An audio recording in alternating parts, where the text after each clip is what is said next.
Let's speak to political analyst Uli Brueckner, who joins us now from Berlin. Good to have you with us. So initially, the Social Democrats were quite reluctant to be part of any new grand coalition. How important are these concessions which Angela Merkel has had to make to bring them to the table?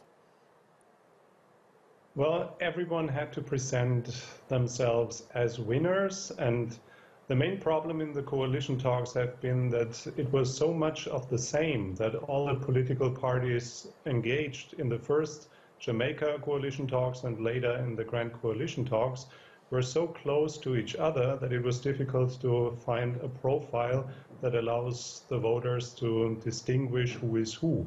So as a result, if you don't make major positions in what you want content-wise, you have to present yourself as a winner if you get major ministries, and this is what the SPD can now present to their electorate. Well, they've now got control of the finance ministry, so are we going to see some massive changes in economic policies in Germany? You won't see any major changes in German politics, because as I said, they are so similar, and they used to be so similar, that the biggest problem for the SPD in the previous government has been that the Merkel government stole too many of their positions, and voters thought it doesn't make a difference if we go for this party or for the other. And so they have to redevelop something like a profile. They might manage to get new personnel that organizes a generational change, but Germany will remain the same stable and European committed country that we used to see in the last years. We know, of course, that the far-right party, AfD, managed to win 94 seats in Parliament. How is the coalition going to deal with the rise of that party and to win back support away from it?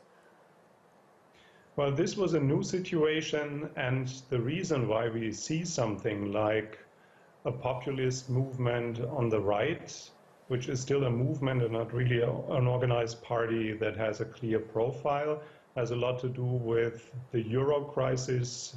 This is how the AfD came into being. And secondly, the large numbers of refugees that came to Germany. This has been the elephant in the room in both negotiation talks. And the response from the coalition is that, first of all, there will be more social spending. Secondly, they address the root causes in foreign policy.